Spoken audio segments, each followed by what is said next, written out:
Hello பட்டோஸ், இன்னைக்கு நம்ம பார்க்க போகிறது குரு அப்படின்னு சொல்கிற one of the best psycho thriller movie தாங்க. இந்த படத்தோட ஒவ்வொரு சீன்லையுமே பார்த்தீங்கன்னா சூப்பராக கொண்டு போயிருப்பாங்க. அதுவும் ஏகப்பட்ட ட்விஸ்ட்டோடு போயிருக்கும். கிளைமேக்ஸ் நீங்கள் கொஞ்சம் கூட எதிர்பார்க்காத அளவுக்கு வேறு லெவலில் இருக்கும். இந்த படத்தோட ஒன்லைன் என்னென்னு கேட்டிங்கன்னா, நம்ம ஹீரோ பார்த்தீங்கன்னா கதை எழுதுகிறவர். அவர் புக்காக வெளியிடுறதெல்லாம் பார்த்தீங்கன்னா ஆரம்பத்தில் நல்லா போயிட்டு இருந்தாலும் ஒரு லெவலுக்கு மேலே அவருக்கு மார்க்கெட் போயிடுது. அதனால் இப்போ உள்ள ட்ரெண்டு படி ஏதாவது சீரியல் கில்லர், சைக்கோ கில்லர் அப்படின்னு சொல்லிட்டு கதை எழுதிட்டுவான்னு அந்த பப்ளிஷர் சொல்லி அனுப்பிடுறாரு.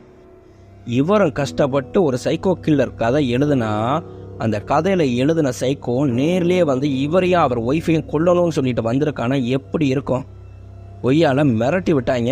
அது எப்படி நடந்துச்சு, என்ன நடந்துச்சுங்கிறத கதையை கேட்டு நீங்கள் தெரிஞ்சுக்கோங்க நண்பா. இந்த மாதிரி சைக்கோ கில்லர் படம்லாம் உங்களுக்கும் பிடிக்கும்னா மறக்காமல் நம்ம சேனலுக்கு சப்ஸ்கிரைப் பண்ணி அப்படியே நம்ம வீடியோக்கு ஒரு லைக்கும் போட்டுருங்க. படத்தோட ஃபஸ்ட்டு சீன்லேயே நம்ம ஹீரோ ஒரு பப்ளிஷரை பார்க்குறதுக்காக வெயிட் பண்ணிட்டு இருக்காரு. அப்போ தான் அவர் முத கதை எழுதியிருக்காரு. அந்த கதையை படித்த நம்ம பப்ளிஷர் பார்த்தீங்கன்னா, என்ன புக்கையா இது, ஒரு கதையை இந்த அளவுக்கு எமோஷனலாக எழுத முடியும்னா நான் எதிர்பார்க்கவே இல்லை, வேறு லெவலில் இருக்கியா, நீ இன்னும் நிறையா எழுதியா, எல்லாமே நம்ம தான் பப்ளிஷ் பண்ணுறோன்னு சொல்லிட்டு அவருக்கு அப்படியே வருஷங்கள் ஓடுது. நம்மளுக்கு சென்டிமெண்ட்டாகவே கதை எழுதுனாலும் ஆகாதுப்பா, உன்னோட மார்க்கெட்லாம் முடிஞ்சு போச்சு, ட்ரெண்டே மாறி போச்சு, போய் ஏதாவது சைக்கோ கில்லர் கதை எழுதிட்டு வா, இல்லையா ஆன்டி கதையாவது எழுதிட்டு வா, நான் பப்ளிஷ் பண்ணுறேன், உன் புக்கு சேல்ஸ் ஆகாமல் பண்டிலாக கிடக்கு அப்படின்னு சொல்லி அனுப்பி விட்றாரு. வீட்டுக்கு வந்து அவர் டென்ஷனாக உட்காந்துருந்தா அவரோட ஒய்ஃப் ஜெனி வந்து கேட்குறாங்க, ஜீவா என்னாச்சு அப்படின்னா, இல்லை நான் அவுடேட்டட் ஆகிட்டேனா, என் புக்கு பூரா பண்டிலாக விற்காமல் கிடக்கான், சரி ஒன்றும் பிரச்சனை இல்லை, நான் பார்த்துக்கிறேன் ஜெனி, நீ கவலைப்படாத அப்படின்னு சொன்னால், ஜீவா உன் பிரச்சனையே இதுதான், உனக்கு புரியுதா புரியலையா, நீ 2 வருஷம் டைம் கேட்டு இன்னைக்கோட முடிஞ்சு 1 மாதம் ஆக போகுது, நீ இன்னும் ஆனால் இதே கதையை தான் சொல்லிட்டு இருக்க, நம்ம ப்ராப்பர் ஃபேமிலி ஆரம்பிக்கணும் ஜீவா, எல்லாருமே குழந்தைங்க அப்படின்னு சொல்லிட்டு என் ஃபேமிலியிலேருந்து அவ்வளோ ப்ரெஷர் வருது, புரிஞ்சுக்கோ, அதே மாதிரி ஒரு ஆள் சம்பளத்தில் இந்த குடும்பத்தை நடத்த முடியாது, அதனால் நீ படித்த படிப்புக்கு ஒரு ப்ராப்பரான வேலைக்கு போன்னு சொன்னால், அவர் கோவமாக அங்கேருந்து எந்திரிச்சு ரூம்குள்ளே போயிடுறாரு. ரூம்குள்ளே போய் கதவை பூட்டிட்டு அப்படியே பார்த்தீங்கன்னா ஏதாவது ஒரு சைக்கோ கதை எழுதணும்னு யோசிச்சுக்கிட்டே இருக்காரு. டிஸ்கவரி சேனல்லாம் பார்க்குறாரு. அதில் ஒரு ஓனான ஏகப்பட்ட பாம்பு பிடிக்கிறதுக்காக ட்ரை பண்ணோம். அதெல்லாம் பார்த்து அப்படியே ஒரு மாதிரி உட்காந்துருந்தவர் அப்படியே டயர்டாகி தூங்கணும்னா கையில் இருக்க சிகரெட்டு அப்படியே சுட்டு தான் தூங்கி நடுராத்திரியில் எந்திரிக்கிறாரு.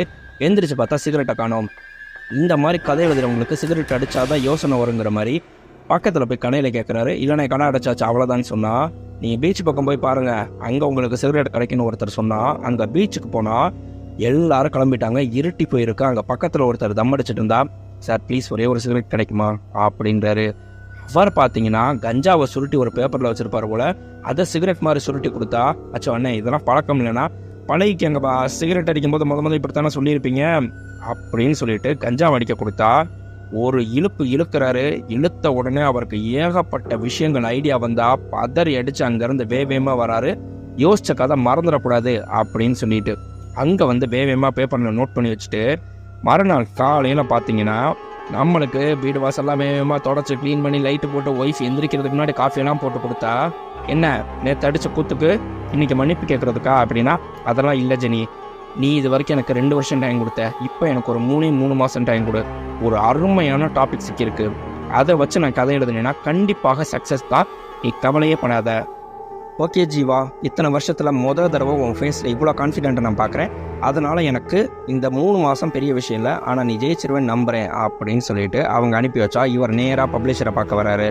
வந்துட்டு, சார் ஒரு அருமையான தீம் மாட்டியிருக்கு, நீங்கள் வந்து ஒரு ஆன்டி ஹீரோ சப்ஜெக்ட் தானே கேட்டீங்க, நான் இப்போ அதே மாதிரி ஒரு பயங்கரமான சைக்கோ கில்லர் சார், கொலையவே கலை மாதிரி செய்கிறவன், அவனோட பார்வையிலேருந்து இந்த உலகத்தை பார்க்குற மாதிரி வித்தியாசமான கான்செப்டில் எழுத போகிறேன் சார்னு சொன்னால், பப்ளிஷர் அப்படியே பரவாயில்லையே கான்செப்டே வித்தியாசமாக இருக்குது, முடிஞ்ச அளவுக்கு சீக்கிரம் எழுதிட்டு வாங்க அப்படின்னு சொல்லி அனுப்பி விடுறாரு. இங்கே ஒய்ஃப்ட்ட வந்து சொல்கிறாரு, இங்கே உட்காந்து என்னால் கதை எழுத முடியலமா, நான் அதனால் மேகமலைக்கு போகிறேன் அப்படின்னா, மேகமலைக்கு தனியாகவா போகிறீங்கன்னா, இவங்க வீட்டில் ரோமியோ ஜூலியட்னு 2 முயல் வளர்க்குறாங்க, இல்லை ரோமியோ ஜூலியட்டை கூட்டிகிட்டு தான் போகிறேன் அப்படின்னு சொல்கிறாரு. அங்கே யார் வீட்டில் தங்குவீங்கன்னு கேட்டால், அங்கே என் ஃப்ரெண்டு கதிரோட கெஸ்ட் ஹவுஸ் இருக்கு இல்லையா, அது வந்து ப்ரைவசியாக இருக்கும், அதனால் அங்கே தான் நான் தங்க போகிறேன் அப்படின்னு அன்னைக்கு நைட்டு ஒய்ஃப் தூங்கிட்டு இருக்கும்போதே பார்த்தீங்கன்னா அவர் சைலண்ட்டாக ரோமியோ ஜூலியட்டையும் கூப்பிட்டுட்டு அங்கேருந்து காரில் கிளம்பிடுறாரு. அங்கே மேகமலைக்கு ரீச் ஆனோடனே பார்த்தீங்கன்னா அங்கே நம்மளுக்கு உள்ளே போகணும்னாலே செக் போஸ்ட்டு ஃபாரஸ்ட் கார்டு இருக்காங்க. அவரை பார்த்தீங்கன்னா கதிரோட ஃப்ரெண்டு தான். இவர் போன உடனேவே சார் கதிர் சார் உங்கள்கிட்ட சாவி கொடுக்க சொன்னார், எதுவாக இருந்தாலும் எனக்கு கூப்பிடுங்க சார் அப்படின்னு சொல்லிட்டு அனுப்பி வைக்கிறாரு. வீட்டுக்கு வந்த நம்ம ஜீவா பார்த்தீங்கன்னா 2 நாள் ரிலாக்ஸாக இருந்துட்டு அன்னைக்கு ராத்திரி கரெக்டாக கதை எழுத ஆரம்பிக்கிறாரு. கதை எழுதுறதுக்கு முன்னாடியே அந்த சைக்கோ கில்லருக்கு ஒரு சாக்கு முகமடி மாதிரி ஒரு மாஸ்கே வந்து படம் வரைஞ்சிருப்பாரு. இதுதான் அவனோட உருவமாக இருக்கும், இப்படி தான் அவன் வந்து எல்லாரையும் கொள்ளுவான் அப்படிங்கிற மாதிரி. அதே மாதிரி பார்த்தீங்கன்னா அன்னைக்கு நைட்டு எழுதுகிற கதையில் கரெக்டாக உட்காந்து சாயங்கால நேரத்தில் கதை எழுதிட்டு இருக்கும்போது கண்ணாடி பின்னாடி அந்த உருவம் நின்றுச்சு அப்படின்னு சொல்லும்போது இவர் கரெக்டாக நின்று சைடில் பார்க்குறாரு. அப்படியே அதே மாதிரி உருவம் நிற்கிற மாதிரி இருக்குது. டக்குன்னு திரும்பி பார்த்தா அந்த உருவத்தை பார்த்தோன்னே கரண்டு போய் அப்படியே பேப்பர்லாம் பறந்து கீழே விழுகுது. தடுமாறி விட்டு எந்திரிச்சு திரும்பி பார்க்குறாரு, அங்கே யாருமே இல்லை. அடுத்த வரி பார்த்தீங்கன்னா கதவை வேகம் படப்படன்னு யாரோ தட்டுறாங்க அப்படின்னு எழுதியிருக்காரு. அதே மாதிரி பயங்கரமாக கதவை தட்டுற சவுண்டு கேட்குது.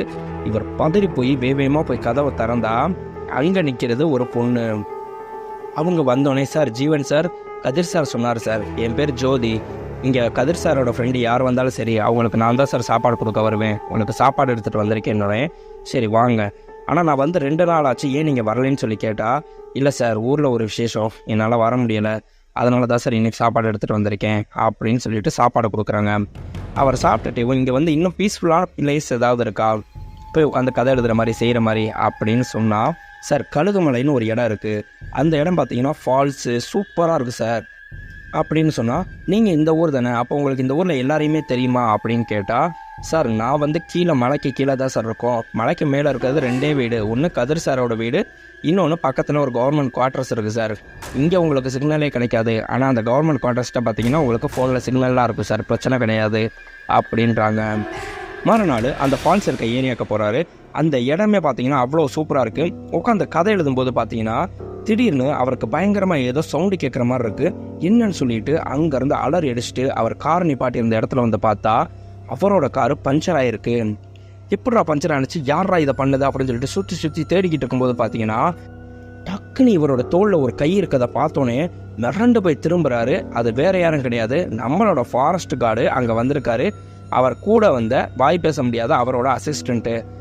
கதிர் சார் நீங்கள் தானா, நீங்கள் என்ன இங்கே பண்ணிட்டு இருக்கீங்க அப்படின்னா, இல்லை இந்த இடம் நல்லா இருக்குன்னு சொன்னாங்க, அதனால் இங்கே வந்து கதை எழுதலான்னு பார்த்தேன், ஆனால் என் வண்டி டயர் பார்த்தீங்கன்னா யாரோ கிழிச்சு பஞ்சர் ஆக்கியிருக்காங்க அப்படின்னு சொன்னால், சார் இங்கெல்லாம் யாரும் கிடையாது சார், ஏதாவது பன்றி ஏதாவது கிழிச்சிருக்கோம் சார், இல்லை முள் ஏதாவது கிழிச்சிருக்கோம் சார், விடுங்க சார்னா, இல்லை சார் கண்டிப்பாக பாருங்கள், நீங்கள் நல்லா ஒத்து பார்த்தீங்கன்னா தெரியும், இது யாரோ வேணும்னே தான் கிழிச்சிருக்காங்கன்னு சொன்னால் டக்குன்னு அவர், சார் நான் தான் சொல்கிறேன்ல, இங்கே நம்ம 3 பேரை தவிர வேறு யாரும் கிடையாது, இது ரிசர்வ்டு ஃபாரஸ்ட்டு, நீங்கள் இவ்வளோ நேரம் இங்கே இருக்கிறதே தப்பு, நீங்கள் வாங்க ஜீப்பில் போகலாம் அப்படின்னு சொல்லிட்டு அவர்கிட்ட வண்டி சாவியை கொடுத்து அவரோட அசிஸ்டண்ட்டை வண்டியை சரி பண்ணி வீட்டுக்கு எடுத்துகிட்டு வாடான்னு சொல்லிட்டு இவர் கிளம்பிடுறாரு.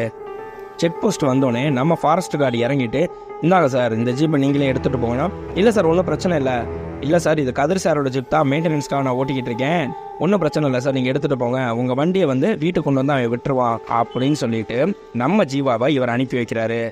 இவர் நேராக வீட்டுக்கு போனோன்னே பார்த்தீங்கன்னா மறுபடியும் டைரி எடுத்துகிட்டு மறுபடியும் கதை எழுத ஆரம்பிக்கிறாரு. எழுத ஆரம்பித்து கொஞ்ச நேரத்துலேயே பார்த்தீங்கன்னா டக்குன்னு இவரோட ஜன்னல் கண்ணாடியில் யாரோ கள்ளக்கொண்டு எரிஞ்ச மாதிரி கண்ணாடி அப்படியே உடஞ்சி விழுகுது. யாரா அது கள்ளக்கொண்டு எரிஞ்சதுன்னு சுற்றி தேடி பார்க்குறாரு. ஆனால் மாடியில் யாரோ நடக்கிற சவுண்டு கேட்டோன்னே இவர் வேவியமாக பயந்து போய் டார்ச் எடுத்துகிட்டு மாடிக்கு போனோம்னா அப்படியே கரண்ட் இல்லாமல் லைட்லாம் ஆஃப் ஆகிருக்கு. அங்கே யாருமே இல்லாமல் அங்கே ஒரே ஒரு ஆள் உயர கண்ணாடி மட்டும் இருக்குது. அதில் இவர் உருவத்தை பார்த்துட்டு என்ன நம்ம மட்டும்தான் இருக்கோன்னு சொல்லி யோசிச்சுட்டு இருக்கும்போது பார்த்தீங்கன்னா கரெக்டாக அந்த கண்ணாடி உடையுது. அதிலிருந்த சில்லெல்லாம் பறந்து இவர் மூஞ்சியில் விழுந்தா இவர் அப்படியே தெரிச்சு கீழே விழுகிறாரு. அந்த கண்ணாடியை உடைச்சிட்டு உள்ளேருந்து அந்த சைக்கோ கில்லர் வெளியே வந்தால் இவர் அப்படியே மிரண்டு போய் கரெக்டாக பார்த்தீங்கன்னா அவன் இவரை அடிக்கிறதுக்கு வரான். பக்கத்தில் இருந்த கண்ணாடியை எடுத்து சரக்குன்னு அவர் கழுத்தில் சொருக போனால் அங்கே நிற்கிறது நம்ம ஜெனி. ஒரு செகண்ட் இவர் மிரண்டு போய் ஜஸ்ட் மிஸ்ல, டேய் என்னடா பண்ணுற, ஒரு செகண்ட் என்னை குத்தி கொன்றுப்படா நீ அப்படின்றாங்க. இவர் டேபிள் மேலே தூங்கிட்டு இருந்தது அப்போ தான் இவருக்கு தெரிய வருது. அவர் டக்குன்னு ஒரு மாதிரி மைண்ட் அப்செட் ஆகி வேவியமாக வெளியே வந்து உட்காந்தா. டேய் என்னடாச்சு, கதை எழுத போகிறேன்னு வந்த செஞ்ச, இப்போ நீ பாட்டுக்கு இப்படி இருக்க செய்கிற, பேசாமல் ஒன்றும் பிரச்சனை இல்லைடா, வாடா நம்ம ஊருக்கே போயிடுவோம், நான் வேலை பார்க்குறேன்டா, என் சம்பளத்தை வச்சு நம்ம 2 பேருமே வாடுவோம்டா, நீ என் கூட இருந்தால் போதும்டா, உன் அன்பு மட்டும் தானே எனக்கு வேணும்னா. இவர் மறுபடியும் டென்ஷன் ஆகி, நீ சொன்னால் புரிஞ்சுக்கவே மாட்டியா, நீ மறுபடியும் டார்ச்சர் பண்ணிகிட்டே இருப்பேன், எப்படியாவது நான் இந்த கதையை முடிச்சாகணும்னு சொல்கிறேன்ல அப்படின்னு சொல்லிட்டு வேகமாக வீட்டுக்குள்ளே போனோம்னா டென்ஷன் ஆகிட்டு உட்கார்றாரு. அங்கே உட்காரும்போது பார்த்தீங்கன்னா அப்போ தான் திரும்பி பார்த்தா அவர் நைட்டு பார்த்த மாதிரியே ஜன்னல் கண்ணாடி உடஞ்சிருக்கு.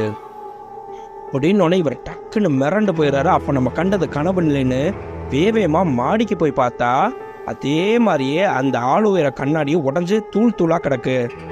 இதை பார்த்த உடனே அவர் அப்படியே மிரண்டு போயிடுறாரு. இதுக்கு மேலே இங்கே இருந்தால் சரி வராதனால வேகமாக பதறி அடித்து கீழே வந்து, ஜெனி நீ சொன்னதை யோசிச்சு பார்த்தேன், நம்ம பேசாமல் இங்கேருந்து கிளம்புவோம், என் திங்ஸ் எல்லாத்தையும் எடுத்து பேக் பண்ணுறேன், நீ உன் திங்ஸை பேக் பண்ணுன்னு சொல்லிட்டு வேகமாக எல்லாத்தையும் பேக் பண்ணுறாரு. பேக் பண்ணுறப்ப தான் பார்த்தா இவரோட மொபைலை காணோம். என்னன்னா நேற்று கழுகுமலைக்கு போயிருந்தார் இல்லையா, அங்கே டயர் வெடித்த சவுண்டு கேட்டுட்டு டக்குன்னு டைரி எடுத்துகிட்டு வரும்போது ஃபோனை அங்கேயே விழுந்துடும், அதை கவனிக்க மாட்டார். நம்மளுக்கு இங்கே ஜெனிகிட்ட ஒன்றும் இல்லை ஜெனி, நான் நேற்று போன இடத்துல ஃபோனை போட்டுட்டு வந்துட்டேன்னு சொல்லி நினைக்கிறேன், நீ இரு நான் போய் ஃபோனை எடுத்துகிட்டு வந்துடுறேன் அப்படின்னு சொல்லிட்டு அங்கே கிளம்புனா அவங்க ரோமியோ ஜூலியட்டில் ரோமியோ மட்டும்தான் இருக்குது, ஜூலியட்டுங்கடா அப்படின்னு கேட்குறாங்க. உத்து பார்த்து கூண்டுக்குள்ளே இல்லைன்னொடனே இங்கே தான் எங்கேயாவது இருக்கும் நீ பாரு அப்படின்னு சொல்லிட்டு அவர் நேராக ஜீப் எடுத்துகிட்டு அங்கே கிளம்பிட்டார். அவர் கரெக்டாக அங்கே போய் ஃபோனை தேடுறதை நம்மளுக்கு காமிக்கிறாங்க. அதே சமயம் பார்த்தீங்கன்னா இங்கே நம்மளுக்கு வீடு கதவை யாரோ தட்டுறதை காமிச்சா நம்மளை ஜெனி பயந்துக்கிட்டே வந்து டக்குன்னு பார்த்தா அங்கே நிற்கிறது ஒரு ப்ரெக்னென்ட் லேடி. ப்ரெக்னெண்ட்டாக இருக்காங்க, அதனால் பிரச்சனை இல்லைன்னு சொல்லிட்டு கதவை வேகமாக திறந்தாங்கன்னா அவங்க உள்ளே வந்த உடனே நான் பக்கத்தில் இருக்க குவார்ட்டர்ஸில் தான் இருக்கேன், இந்த வீட்டுக்கு ஆள் வந்திருக்காங்கன்னு சொல்லி சொன்னாங்க, அதனால தான் பார்த்துட்டு காஃபி சாப்பிட கூப்பிட்டுட்டு போகலான்னு வந்தேன் அப்படின்னு உட்காருங்க அப்படின்னு சொல்லிட்டு பேசினா, என் ஹஸ்பண்ட் இங்கே தான் டேமில் வேலை பார்க்குறாரு, காலையில் போனால் ராத்திரி தான் வருவார், நான் இங்கே வீட்டில் தனியாக தான் இருப்பேன், உங்களுக்கு வந்து பார்த்தீங்கன்னா கவரேஜ் இருக்காது, ஆனால் எங்கள் வீட்டில் டவரும் இருக்கும், அதே மாதிரி நாங்கள் வீட்டில் லேண்ட்லைனும் வச்சுருக்கோம், ஏதாவது அவசரம்னா நீங்கள் வந்து எங்களுக்கு ஃபோன் அடிங்க, சார் இல்லையானா சார் வெளியே போயிருக்காருன்னே சரிங்க மேடம் நான் வர்றேன் அப்படின்னு சொல்லிட்டு அவங்க அங்கேருந்து கிளம்பிடுறாங்க. அதே சமயம் பார்த்தீங்கன்னா இங்கே நம்மளுக்கு ஜீவாவை காட்டுறாங்க. ஃபோன் எடுக்கிறதுக்காக கரெக்டாக எடுத்தால் அந்த இடத்துல ரத்தமாக இருக்கிறத பார்க்குறாரு. எங்கே இருந்தால் இந்த ரத்தம் வந்திருக்குன்னு அப்படியே கொஞ்சம் தூரம் நகண்டு போய் பார்த்தா அங்கே இவரோட முயல் கொட்டியை யாரோ கழுத்தறுத்து போட்டு வச்சுருக்கதை பார்க்குறாரு. அதை பார்த்த உடனே மிரண்டு போய் இதுக்கு மேலே இங்கே இருக்கக்கூடாதுன்ட்டு வேகமாக கிளம்புனா அங்கே இவரை யாரோ விரட்டுறது மட்டும் நம்மளுக்கு தெரியுது. டக்குன்னு இவரும் போய் ஒளிஞ்சிட்டு அந்த மரத்துக்கு பின்னாடி நின்று பார்த்தா அந்த மாஸ்க் போட்ட சைக்கோ கில்லர் தான். இவரும் வேகமாக தப்பிச்சு ஓடுறாரு. ஜஸ்ட் மிஸ்ஸில் மறுபடியும் பார்த்தீங்கன்னா அவன் முன்னாடி வந்து ஒரே அடி அடிச்சா இவர் தவறி விழுந்துடுறாரு. 2 பேருக்கும் பயங்கரமான சண்டை நடக்குது. ஆனால் இவரால் கொஞ்சம் கூட அவனை திருப்பி அடிக்கவே முடியலை. அவர் அப்படியே கழுத்தில் நெரிச்சு நம்ம சைக்கோ ஜீவாவை தூக்குனா இவர் அப்படியே அவரோட மாஸ்க்கை தூக்கிட்டு பார்த்தா ஒரு செகண்ட் இவர் அப்படியே மிரண்டு போகிறத மட்டும் நம்மளுக்கு காமிக்கிறாங்க. அவன் ஒரே அட்டியாக அடிச்சு அவ்வளவுதான், ஒரு வித்தியாசமான கத்தி வச்சிருக்கான்.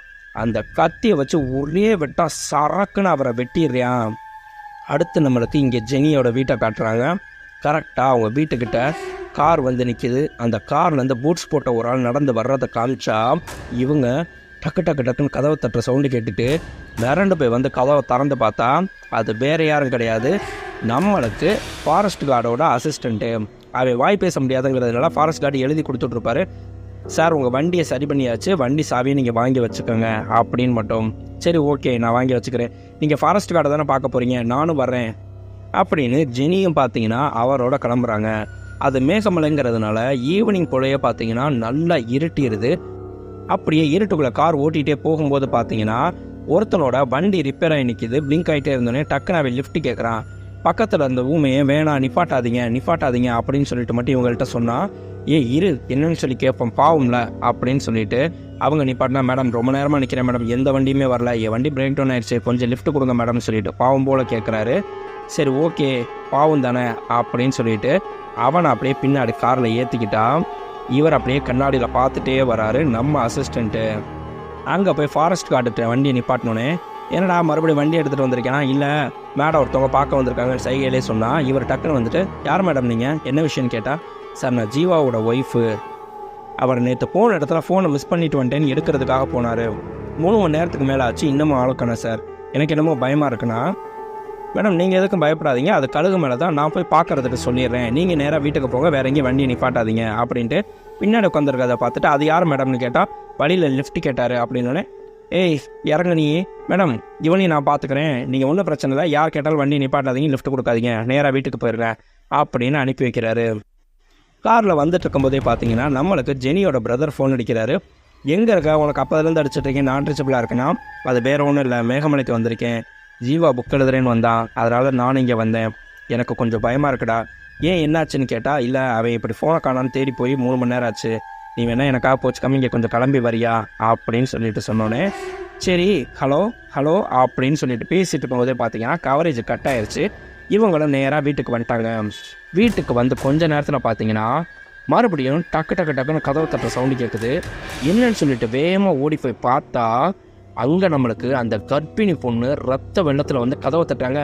ப்ளீஸ் கதவை தரங்க மேடம்னு தட்டுனா அங்கேருந்து நம்மளுக்கு சைக்கோ கில்லர் கத்தியை தூக்கி எறிகிறா. சரக்குன்னு வந்து அவங்க முதுகுல குத்துது.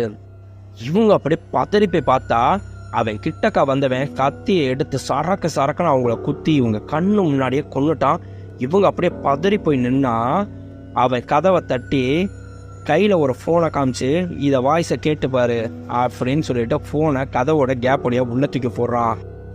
அந்த ரெக்கார்டு வாய்ஸில், உனக்கு இன்னும் 5 மணி நேரம் இருக்குது, இந்த கதவை இப்பயே உடச்சிட்டு நான் உள்ளே வந்து உன்னை கொல்ல முடியும், இல்லை உன்னை வெளியே வர வச்சு என்னால் கொல்ல முடியும்.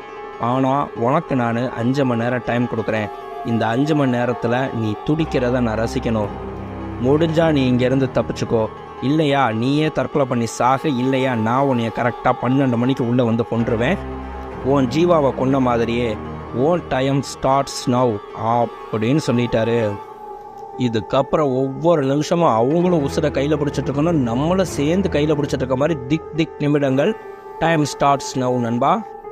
சொன்ன செகண்டுக்கு மொத்தமாக கரண்ட் ஆஃப் பண்ணி விட்றாரு. இவங்க என்ன பண்ணுறதுனே தெரியாமல் பதறி போய் கையெல்லாம் நடுங்கிட்டு அப்படியே மொபைல் டார்ச் ஆன் பண்ணி பார்த்தா வாசல் அப்படியே நம்மளுக்கு அந்த சைக்கோ கில்லர் நிற்கிறாரு.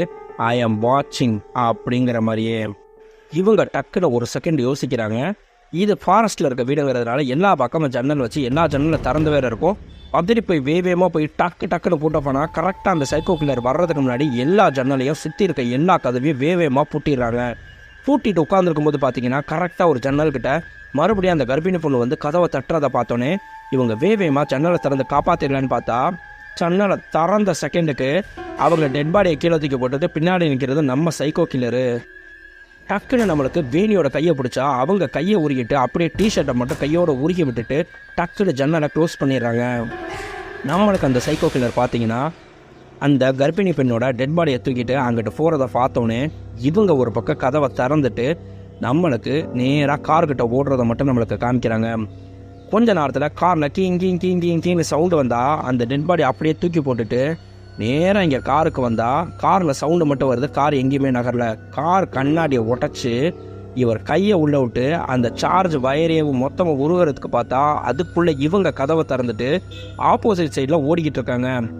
இவர் வயரை அத்து விட்டவர் கொஞ்ச நேரத்துலேயே அவங்களுக்கு முன்னாடி கரெக்டாக வந்து கத்தியை தூக்கி எரிஞ்சா ஜஸ்ட் மிஸ்ஸில் அவங்க மிஸ் ஆனால் இவர் மறுபடியும் அவங்கள டார்கெட் பண்ணி வீட்டுக்குள்ளேயே விரட்டுறாரு. வேற வழியே இல்லாமல் பத்தறி அடிச்சு கத்தியிலிருந்து தப்பிச்சு நேராக வீட்டுக்குள்ளே போய் கதவை போட்டிடுறாங்க. அங்கே அப்படியே கதறி அழுகிறாங்க. உனக்கு என்னதான் வேணும், ஏன் இப்படி என்னை டார்ச்சர் பண்ணி கொள்ளணும்னு பார்க்குற, உனக்கு என் உயிர் தான் வேணும்னா தயவுசெய்து என்னை கொன்று, ஆனால் அதுக்கு முன்னாடி ஒரு தடவையாவது நான் ஜீவாவை பார்க்கணும், தயவுசெய்து ஜீவாவோட டெட் பாடியாவது எனக்கு காட்டு அப்படின்னு கெஞ்சி கதறி அழுதா அவன் டக்குன்னு மாஸ்கில் கையை விட்டு 2 காதுலேருந்து பஞ்சு எடுத்து தூக்கி போட்டுட்டு அங்கிருந்து நகண்டு போயிடுறான். போனவன் இவங்க கண்ணு முன்னாடியே அங்கே கிடந்த கர்ப்பிணி பெண்ணோட பணத்தை அப்படியே நெருப்பு வச்சு எரிச்சா இவங்க பதறி போய் கதறி அழுதுட்டு உள்ளே ஓடியாந்து ஒளிஞ்சுக்கிறாங்க. எப்படா தப்பிக்கலான்னு யோசிச்சா நம்மளுக்கு ரோமியோ ஜூலியட்டில் ஒரே ஒரு முயல் தானே இப்போ இருக்குது. அந்த முயலோட முதுகில் டார்ச் ஆன் பண்ணி ஃபோனை அப்படியே வச்சு முதுகில் கட்டிட்டு லைட்டாக ஜன்னல் வழியாக திறந்து அந்த முயலை விடுறாங்க. அந்த முயலோட சவுண்டு வேகமாக உள்ளுக்குள்ளே போகிறத கேட்ட உடனே அந்த லைட்டு வெளிச்சத்துக்கு நம்ம சைக்கோ கில்லரும் வேகமாக அங்கே போனால் இவங்க டக்குன்னு ஓடி வந்து காரை ஸ்டார்ட் பண்ணுறாங்க. ஸ்டார்ட் ஆகவே மாட்டேங்குது. மல்லு கட்டி ஸ்டார்ட் பண்ணி பார்த்தா டயரை பக்கத்தில் உருண்டு ஓடுறத பார்க்குறாங்க. அவ்வளவு தாண்டான்னு பார்த்தா பின்னாடி நம்மளுக்கு கரெக்டாக ஜீப்போட லைட் எரியறத காமிச்சா வேகமாக அந்த ஜீப்பை ஓட்டிகிட்டு வந்து ஒரே இடியாக இந்த காரில் இடிக்கிறாரு நம்ம சைக்கோ. அடித்த செகண்டுக்கு கண்ணாடியை உடச்சிட்டு இவங்க வெளியே வந்து விழுகிறாங்க. அப்படியே நொண்டி வேகமாக மறுபடியும் அந்த ஜன்னலை திறந்து உள்ளே போனால் டக்குன்னு நம்ம சைக்கோ அந்த ஜன்னலுக்குள்ளே கையை விட்டுறாரு. டக்குன்னு வேகமாக ஓங்கி டம்முன்னு அடித்தா அந்த கையில் அடிபட்டதோட நம்ம சைக்கோ கையை எடுத்துட்டா இவங்க ஜன்னலை மறுபடியும் லாக் பண்ணிடுறாங்க. மறுபடியும் பார்க்குறாங்க. அங்கே மரத்தில் பார்த்தீங்கன்னா ஏதோ முழங்கல் சவுண்டு கேட்குதுன்னு உத்து பார்த்தா நம்மளுக்கு லிஃப்ட் கேட்டான்ல ஒருத்தன், அவனை பார்த்தீங்கன்னா தூக்கில் கட்டி மரத்தில் மாட்டி விட்டு கரெக்டாக ஒரே ஒரு மரக்கிளையில் அவனை காலை வச்சுட்டு நிற்கிற மாதிரி பின்னாடியே கையை கட்டியிருப்பாங்க. அவன் மூணு மட்டும் அப்படியே கண்ணை காட்டுவான். இவங்க கதவை திறந்துட்டு வேகமாக காப்பாற்றலாமான்னு வந்தால் அங்கேருந்து ஒரு கோடாலி வேகமாக வந்து அவன் நின்றுட்டு இருந்த கிளையை அப்படியே வெட்டிடும். யாருன்னு பார்த்தா நம்ம சைக்கோ தூக்கி எறிஞ்ச கோடாலி. அவன் அப்படியே இவங்க கண்ணு முன்னாடியே தூக்கில் மாட்டி இறந்துடுறான். மறுபடியும் பார்த்தீங்கன்னா வீட்டோட மேலேருந்து ஏதோ சவுண்டு கேட்குதுன்னு இரும்பு கம்பியை வச்சுட்டு ரெடியாக நின்றுட்டு இருந்தா அந்த புகையோட ஓட்ட வழியாக கடகடன் சவுண்டு கேட்டோன்னே அது வழியாக இவன் வரானான்னு அடிக்கிறதுக்கு ரெடியாக நிற்கிறாங்க. பார்த்தா ஒரு பெரிய ஓலப்பாயில் ஏதோ ஒரு உருவத்தை சுற்றி விழுந்திருக்கிறத பார்த்தா இவங்க அது யாரடா உள்ளே இருக்கிறதுன்னு சொல்லி ஓப்பன் பண்ணி பார்க்குறாங்க. உள்ளே இருக்கிறது நம்ம ஜீவா. அப்படியே கதறி அழுகிறவங்க ஜீவா ஜீவா ஜீவான்னு தட்டிட்டு கதறி அழுதா அப்படியே ஜீவாவோட கண்ணு மெல்ல மூடுறத பார்த்தோன்னே ஜீவா நீ உயிரோட தான் இருக்கியான்னு சொல்லிட்டு வேகமாக தண்ணி கொடுத்துட்டு நம்மளுக்கு ஜீவாவை எழுப்பி உட்கார வைக்கிறாங்க. உட்கார வச்சா அவர் சொல்கிறாரு, ஜெனி எல்லாத்துக்கும் காரணம் நான் தான் ஜெனி, இங்கேருந்து எப்படியாவது நம்ம தப்பிச்சு போயிடணும் ஜெனி. இது நான் எழுதின கதை ஜெனி. இந்த சைக்கோ ஒரு கேம் ஆடி தான் எல்லாரையும் கொள்ளுவான்னு சொல்லிட்டு நான் கதையில் எழுதின சைக்கோ எப்படி இப்படி கண்ணு முன்னாடி வந்து நிற்கிறேன்னு எனக்கே புரியலை ஜெனி அப்படின்னு சொன்னால், சரி நீ சொல்கிறது உண்மையாக இருந்தால் ஏன் முன்னாடி தான் அந்த கர்ப்பிணி பெண்ணை கொன்னா, அந்த லிஃப்ட் கேட்ட ஒரு பையனையும் கொன்னா, அதெல்லாம் என்ன சொல்கிற நீ, என்னைய மட்டும்தான் கேம் ஆடி கொள்கிறான் அப்படின்னு சொல்லி நான் எப்படி நினைக்க முடியும் ஜெனி? இதெல்லாம் யோசிக்கிறதுக்கு நம்மளுக்கு இப்போ டயம் இல்லை ஜெனி. எப்படியாவது இங்கேருந்து தப்பிச்சு போயிடு நீ எப்படியாவது தப்பிச்சு போயிட்டாலே போதும், நான் என்ன ஆனாலும் எனக்கு கவலை இல்லைனா. இவங்க அப்படியே அழுகத்தை கட்டிப்பிடிக்கிறாங்க. ஜீவா என்னால் அப்படியெல்லாம் உன்னை விட்டுட்டு போக முடியாது, போனால் நம்ம 2 பேரும் தான் போகணும், அவனை எப்படியாவது கொண்டுட்டாவது நம்ம இங்கேருந்து தப்பிச்சு போகலாம் ஜீவான்னு கட்டி பிடிச்சா, அது என்ன ஜெனி பண்ண முடியும்னா அதுக்கு ஒரு வழி இருக்குது ஜீவா, அதுக்கு ஒரு வழி இருக்குன்னா அப்படியே பேக்கில் வந்தவங்க என்னை மன்னிச்சிரு ஜீவான்னு வேகமாக ஓடி வந்து ஒரே தள்ளுனா அவர் கண்ணாடியை ஒட்டச்சிட்டு போய் அப்படியே வெளியே விழுகிறாரு. வெளியே விழுந்த செகண்டுக்கு அப்படியே ஒரு மாதிரி கழுத்தை சுழட்டிட்டு எந்திரிச்சா, கண்டுபிடிக்க மாட்டேன்னு பார்த்தேன், கண்டுபிடிச்சிட்ட அப்படின்றாரு நம்ம ஜீவா. எப்படா கண்டுபிடிச்சாங்கன்னு காமிச்சா நம்மளுக்கு அவரை கட்டி பிடிக்கும் போது பார்த்தீங்கன்னா அந்த ப்ரெக்னென்ட் லேடி ஒரு டிஃப்ரெண்ட்டான பொட்டு ஒன்று வச்சுருப்பாங்க. அந்த பொட்டு இவரோட கழுத்தில் ஒட்டியிருக்கோம். அதே மாதிரி பார்த்தீங்கன்னா இவர் உட்காந்து அழுகும்போது இவர் கையை பிடிச்சி பார்த்தா இவங்க ஜன்னலை மூடுறப்ப கையில் அந்த சைக்கோக்கு காயம் ஏற்பட்டுச்சுல, அந்த காயம் கரெக்டாக இவர் கையில் இருக்கும். அதையும் இவங்க கவனிச்சிடுறாங்க. சரி ரைட்டு, அப்போ இவன் தான் அந்த சைக்கோங்கிறத தெரிஞ்சுட்டு ஒரே தள்ளா பிடிச்சி தள்ளி விட்டுட்டாங்க. நம்ம சைக்கோ இப்போ எந்திரிச்சு நின்றுட்டு சொல்கிறாரு, now the game is interesting, இனிதான ஆட்டம்பே ஆரம்பம்னு சொன்னால் இவங்க பதறி போய் வேகமா அந்த உடஞ்ச ஜன்னலையும் பக்கத்தில் இருக்க பீரோ எல்லாத்தையும் வச்சு தள்ளி பூட்டுறாங்க.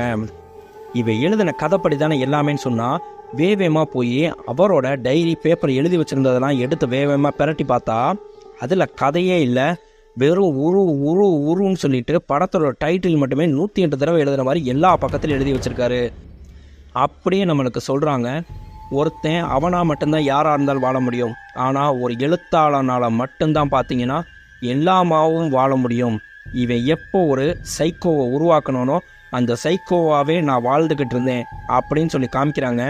இவரை அந்த சைக்கோ விரட்டுற போது பார்த்தீங்கன்னா அங்கே ஒரு உருவமே இல்லை, ஆனால் இவராகவே அந்த சைக்கோ விரட்டுற மாதிரியே கற்பனை பண்ணிக்கிறாரு. அதே மாதிரி இவர் அடிக்கும்போது அதே மாதிரி கற்பனை பண்ணவர் மாஸ்கை ஓப்பன் பண்ணி பார்த்தப்ப தான் பார்த்தீங்கன்னா மாஸ்க்கு ஃபுல்லையுமே இவரோட முகமே இவர் கண்ணுக்கு தெரியுது. அப்போ இவரை ஓங்கி வெட்டின மாதிரி காமிச்சாங்க இல்லையா, அந்த வெட்டின மாதிரி காமிச்ச உடனே அவனோட உருவத்தில் அவனாவே வாழ்ந்துக்கிட்டு இருந்தனா இப்போ அவனாவே மாறிட்டான். இதுக்கு மேலே ஒரிஜினல் ஜீவா வர்ற வாய்ப்பே கிடையாது. இங்கே அப்படியே பார்த்தீங்கன்னா மூஞ்சில் இருக்கிற ரத்தத்தை நம்ம ஜீவா கழுவிட்டு இருக்கும்போது பார்த்தீங்கன்னா அங்கே 2 வீலரில் ஒரு ஆள் வராரு. யாருன்னு பார்த்தா நம்ம ஜெனியோட அண்ணன். ஆமாம், உன்னை காணன்னு சொல்லி ஜெனி ஃபோன் அடிச்சா, எங்கே போயிருந்த? இல்லை வெளியே போயிருந்தேன், வண்டி கொஞ்சம் ப்ராப்ளம் ஆயிடுச்சு, அதான் லேட்டு. சரி ஜெனி எங்கே? நான் அவளை பார்க்கணும்லாம். இல்லை ட்ராவலிங் டயர்டு, அவள் தூங்கிட்டு இருக்கா.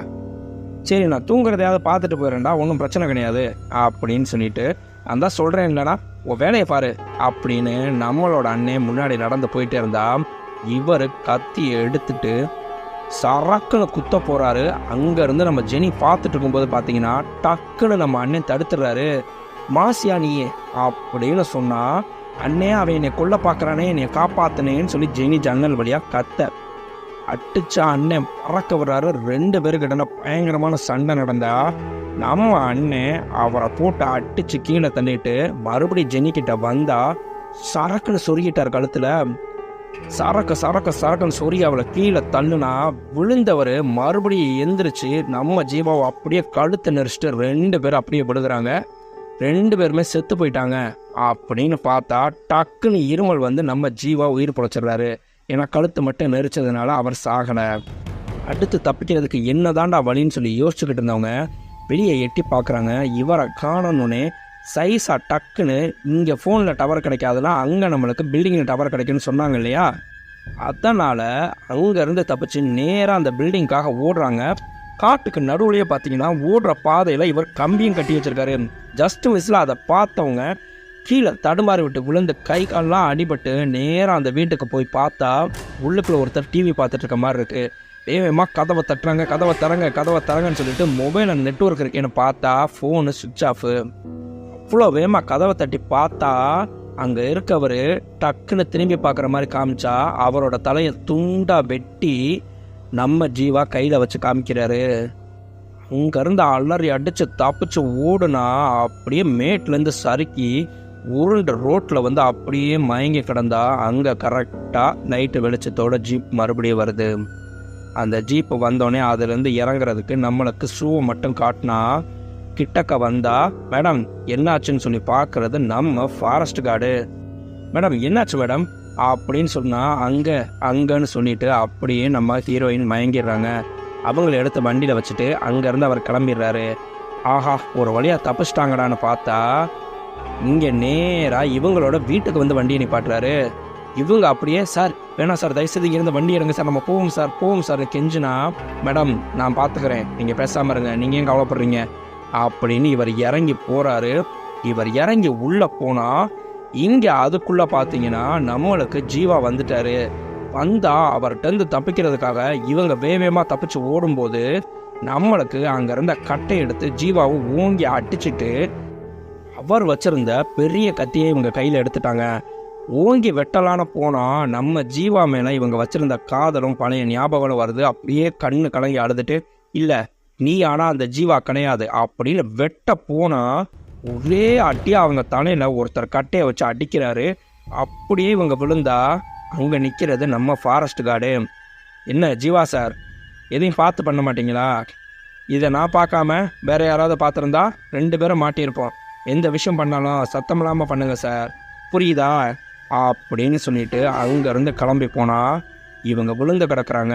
நம்ம ஜீவா அப்படியே காலை பிடிச்சி தரன்னு அப்படியே இழுத்துட்டு போனால் ஜஸ்ட் மிஸ்ஸில் அங்கே கடந்த ஒரு கத்தி எடுத்து இவர் காலில் சரக்குன்னு சொருகிட்டு நம்மளுக்கு வீட்டுக்குள்ளே போகிறதுக்காக வேகமாக ஏணி வச்சு மாடியில் ஏறி அந்த புகைக்குண்டு வழியாகவே உள்ளே குதிச்சு நம்மளுக்கு ஹாலுக்கு வந்துடுறாங்க. திருப்பிட்டு ஏணியில் ஏறக்கூடாதுன்னு ஒரே எத்தா ஏணியும் ஜீவாவையும் எத்தி விட்டுட்டு இங்கே வந்து விழுந்தா நம்மளுக்கு ஜன்னலை திறந்து தப்பிக்கலாமான்னு பார்த்தா ஒரு கத்தி சரக்குன்னு வந்து அவங்க நெத்தியில் போடுது. அப்படியே செத்து விழுகிறாங்க. ஒரு செகண்டு செத்துட்டாங்களான்னு பார்த்தா சைடில் உட்காந்து யோசிக்கிறாங்க. நான் இப்படி தப்பிச்சா இவன் இப்படி என்னை கொன்றுவான், வேற வழியே கிடையாது. இன்னும் 1 மணி நேரம் தான் இருக்குது. இங்கேருந்து நான் எப்படியும் தப்பிக்க முடியாது, இவன் என்னை கொன்றுவான். இப்படியே நான் உட்காந்துருந்தாலும் எனக்கு அடிபட்ட ரத்தம் போகிறதுக்கு இன்னும் கொஞ்சம் நேரத்தில் நானே செத்துருவேன். ஆனால் என்னால் தப்பிக்க முடியலைனாலும் என்னால் இவனை கொல்ல முடியும். அதுக்கான வழியை நான் யோசிக்கணும்னு வேகமாக வீட்டுக்குள்ளே ஃபுல்லாகவே ரெடி பண்ணுறாங்க செய்கிறாங்க.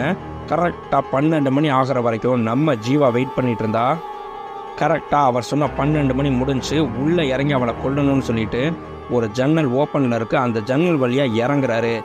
இறங்குனா உள்ளுக்குள்ளே கரெக்டாக ஒரு ஆணி பலகையை வச்சுருப்பாங்க. அந்த ஆணி பலகையில் காலை வச்ச செகண்டுக்கு அவர் காலை நொண்டுனா சரக்குன்னு ஒரு ஸ்க்ரூ டிரைவர் எடுத்து தோள்பட்டையிலே சொருகிட்டாங்க. இவர் அவங்கள பிடிச்சி தள்ளி விட்டுட்டு அந்த ஸ்க்ரூ டிரைவர் எடுத்து அடிக்க வந்தால் இவங்க வேகமாக ஒளிஞ்சுக்கிட்டு கிச்சனுக்குள்ளேருந்து ஒவ்வொரு ஜாமானாக எடுத்து அடிக்கிறாங்க. ஃபைனலாக இவங்க வச்சுருக்க பிளான் என்னன்னு பார்த்தீங்கன்னா சிலிண்டரு நம்மளுக்கு மாடி ரூமில், அந்த ரூமுக்கு வந்தால் அந்த சிலிண்டரை பிளாஸ்ட் பண்ணி இவனை கொல்லணுங்கிறது தான் பிளானு. ஆனால் அதுக்கு முன்னாடியே இவங்களை அடித்து ரணகலமாக்கினா ஜஸ்ட் மிஸ்ஸில் தப்பிச்சு வேகமாக நம்மளுக்கு தீப்பெட்டி எடுத்துகிட்டு அந்த ரூமுக்கு கதவை லாக் போட்டுட்டு உள்ளே போயிடுறாங்க. அதில் இருக்க ஜன்னல் வழியாக இவங்க வெளியவும் பார்த்தீங்கன்னா உடம்பை வச்சுட்டு தலையை மட்டும் உள்ளே விட்டு பார்த்துக்கிட்டே இருக்காங்க. இவன் கதை உடச்சிட்டு உள்ளே வரானா, வந்தால் உடனே பற்ற வச்சு போட்டுருந்தோன்னு கேஸ்லாம் ஓப்பனில் இருக்குது. ரெடியாக வெயிட் பண்ணிட்டு இருந்தா என்ன இன்னும் ஆளை காணான்னு சொல்லிட்டு தலையை எட்டி பார்த்தா அவர் டபக்குன்னு கழுத்தை பிடிச்சி உள்ளே இழுத்துட்டாரு. உள்ளே இழுத்து அவளை கொல்ல போகும்போது பார்த்தீங்கன்னா நம்ம ஜெனி சொல்கிறாங்க, உனக்கு நான் கொல்றதுக்கான வாய்ப்பை இப்போ தர்றேன், ஆனால் நான் தனியாலாம் போக மாட்டேன் ஜீவா, உன்னையும் சேர்த்து கூப்பிட்டுட்டு தான் போவேன், என்ன புரியலையா அப்படின்னு சொன்னால் அவர் ஓங்கி கத்தியான குத்த வராரு. இவங்க அப்படியே ஹஹான்னு சிரிச்சா கண்ணை க்ளோஸ்அப்பில் காட்டுறாங்க. அப்படியே நம்மளுக்கு கண்ணை ஜூம் அவுட் பண்ணி காமிச்சா இவங்க அப்படியே சிரிச்சிட்டு இருக்கிறத காமிச்சா இவங்க ஒரு ஹாஸ்பிட்டலில் உட்காந்துருக்காங்க. என்னடா ஆச்சு அப்படின்னு ஒரு செகண்ட் யோசிச்சா அங்கே பார்த்தீங்கன்னா பக்கத்தில் கலையரசன் டாக்டராக இருக்கார். அவர் இவங்க ஒரு மென்டல் பேஷண்ட், இவங்களுக்கு இப்படி ஒரு மென்டல் ப்ராப்ளம் இருக்குன்னு சொல்லிட்டு கிளாஸ் எடுக்கிற டாக்டராக இருக்கார். சார் இவங்களுக்கு என்னாச்சு அப்படின்னு கேட்டால் இவங்க மிகப்பெரிய ஃபேமஸான ரைட்டர், அதுக்காக நிறைய அவார்ட்லாம் வாங்கியிருக்காங்க. ஆனால் இவங்க லாஸ்ட்டாக பார்த்தீங்கன்னா ஒரு சைக்கோ கில்லர் மூவி எழுதணும் அப்படின்னு சொல்லிட்டு முடிவு பண்ணாங்க. அப்படி எழுதணும்னு சொல்லி முடிவு பண்ணும்போது அந்த கிளைமேக்ஸ் எழுதுறதுக்காக அதிகமாக யோசிச்சு இவங்க இந்த மாதிரியே ஆயிட்டாங்க. அதில் இவங்களோட பேர் ஜெனின்னு சொல்லிட்டு கிரியேட் பண்ணியிருக்காங்க. ஆனால் இவங்களோட உண்மையான பேர் நிஷா அப்படின்னு சொல்லிட்டு நம்மளுக்கு பைத்தியம்னு சொல்லி காமிச்சிட்டாங்க. அதே மாதிரி இவங்க இங்கே பார்த்த எல்லாரையுமே அந்த படத்தில் வர கேரக்டர்ஸாகவே மைண்டில் வச்சுட்டு அந்தந்த பேரை வச்சே கூப்பிடுறாங்க. நம்மளுக்கு அப்போ தான் இங்கே காமிக்கிறாங்க அந்த படத்தில் வந்த எல்லா கேரக்டர்ஸுமே பார்த்தீங்கன்னா இங்கே ஹாஸ்பிட்டலில் வேலை பார்க்குறவங்க. அந்த சாப்பாடு கொடுக்குற பொண்ணு பார்த்தீங்கன்னா இங்கே நர்ஸாக இருப்பாங்க.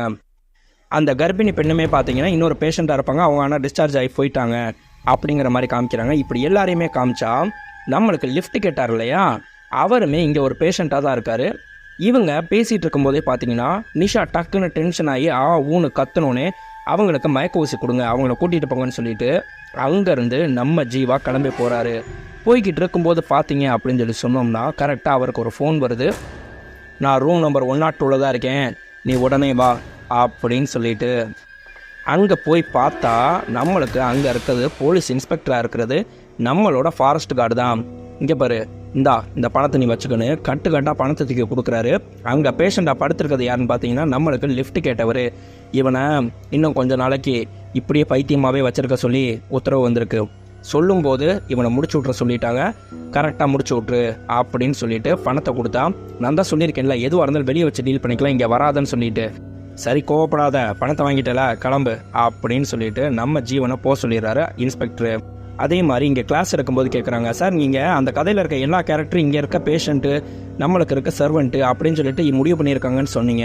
ஆனால் அந்த படத்தோட ஹீரோயின் இவங்க தான் ஜெனினா, அதில் ஜீவன் கேரக்டரில் யாரை சார் அவங்க முடிவு பண்ணி வச்சுருக்காங்க அப்படின்னா இன்ன வரைக்கும் அது மட்டும் எனக்கு தெரியவே இல்லை, அதைத்தான் நானும் யோசிச்சுக்கிட்டு இருக்கேன், இப்போ வரைக்கும் அவங்க யாரையுமே ஜீவன் சொல்லி கூப்பிடவே இல்லை அப்படின்னு சொல்லிட்டு நம்ம டாக்டர் இங்கே சொல்லிடுறாரு. திடீர்னு பார்த்தீங்கன்னா ஒரு கம்பவுண்டர் சொல்கிறாங்க, சார் நிஷா அன்கான்ஷியஸாக இருக்காங்க, நீங்கள் என்னன்னு சொல்லி கொஞ்சம் பாருங்கள் அப்படின்னு சொன்னால் அவங்க அப்படியே தலையை குனிஞ்சு வீல் சேர்லேயே உட்காந்துருந்தா. நிஷா நிஷா அப்படின்னு இவர் 10 தடவை கூப்பிட்றாரு, நிமிந்தே பார்க்கல. ஜெனி அப்படின்னு கூப்பிட்டோன்னே அவங்க மெல்ல நிமிந்து பார்க்குறாங்க. கையில் பார்த்தா பின்னாடி பேனாவை ஒழிச்சு வச்சுருக்கதை காமிக்கிறாங்க. ஜீவன் தி கேம் ஸ்டார்ட்ஸ் நவ் அப்படின்னு கையை ஓங்கி கொண்டு அவர் கழுத்துக்கிட்ட குத்துறதோட நம்மளுக்கு இந்த படம் அப்படியே முடிஞ்சிருச்சு நண்பா. படம் உண்மையில் சூப்பராக எடுத்திருந்தாங்க. இந்த மாதிரி கிரைம் த்ரில்லர் படம்லாம் உங்களுக்கும் பிடிக்கும்னா நண்பா மறக்காமல் நம்ம சேனலுக்கு சப்ஸ்கிரைப் பண்ணி அப்படி நம்ம வீடியோக்கு ஒரு லைக்கும் போட்டுருங்க. மறுபடியும் அடுத்த ஒரு நல்ல வீடியோவில் உங்களை நான் சந்திக்கிறேன் நண்பா. பை பட்டோஸ்.